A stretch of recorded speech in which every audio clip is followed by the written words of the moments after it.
కొద్దిమంది మత ఉన్మాదులు మరి అజ్ఞానములో అంధకారములో కూర్చొని ఈరోజు పరిశుద్ధ గ్రంథమైన బైబిల్లో ఉన్న లోపాలు అని సభ్య సమాజంలో ఉన్న ప్రజలకి, అంటే ఈరోజు సభ్య సమాజంలో ఉన్న మనుషులందరూ కూడా గమనించాలి, గుర్తించాలి. నేను ఎందుకు ఈ మాట ప్రస్తావిస్తున్నానంటే, ఈ కరుణాకరు సుగుణమ్మ, చిన్నజీరు స్వామి, ఇంకా అంటే గురువులుగా ఉన్నవారికే సరైన అవగాహన, మరి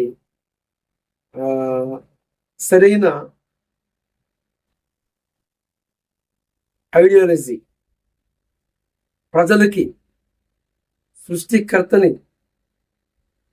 తెలియపరచాలి అనే ఐడియాలజీని, ఆ ఐడియాలజీ కోల్పోయిన వ్యక్తి అని చెప్పాలి. ఎవరు? చిన్నజీరి స్వామి గారు.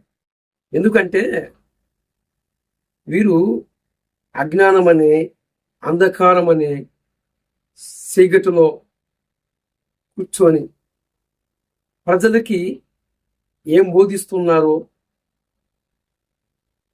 అసలుకి ప్రజలు మోక్షానికి చేరే అవకాశం ఉందా? ఎవరు వీళ్ళు అంటే చిన్నజీరి స్వామి దగ్గర ఉన్నవాళ్ళు. నేను అంటాను, కొండ గొప్పదా, కుమ్మరివాడు గొప్పదా, కుమ్మరివాడు గొప్పవాడా అంటే చిన్నజీరి స్వామి చెబుతున్న మాట ఏంటంటే, కుమ్మరివాడిని విడిచిపెట్టి కొండే గొప్పది అనని ప్రజలకి బోధిస్తూ ఉన్నాడు. నేనంటాను, కొండ దగ్గరికి వెళ్ళి మొరపెడితే కొండ మరొక కొండని తయారు చేస్తుందా? తయారు చేసే ఆ శక్తి ఆ కొండకుందా? ఎందుకు నేను ఈ పాయింట్ రైజ్ చేశాను, ఈ ప్రశ్న ఎందుకు ఎత్తానంటే, ఈరోజు గురువులుగా ఉన్న ఇలాంటి మరి ప్రవచనకర్తలుగా, అంటే ఐంధవంలో ఉన్న ఇలాంటి వ్యక్తులు సభ్య సమాజంలో ఉన్న ప్రజలకి ఏం తెలియజేయాలి? కొండ పరిచయం చేస్తే కొండ మరో కొండ తయారు చేయగలుగుతుందా? తయారు చేసే ఆ శక్తి ఆ కొండకుంటుందా? లేదు కదా. కానీ కుమ్మరి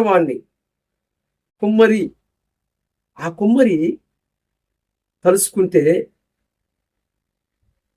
100 కుండలని బద్దలుగా పగలగొట్టి మరలా 100 కుండలని తయారు చేస్తాడు.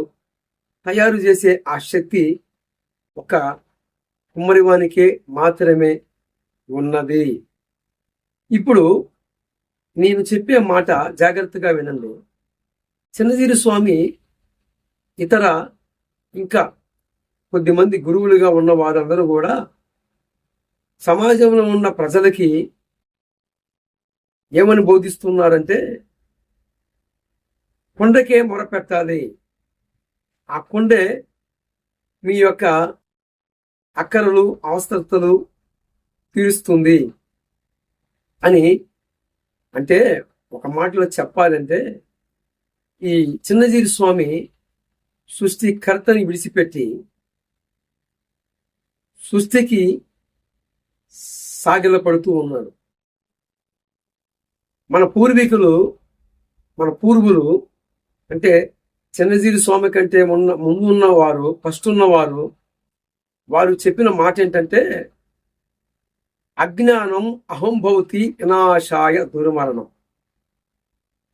అజ్ఞానం అనే అంధకారములో కూర్చొని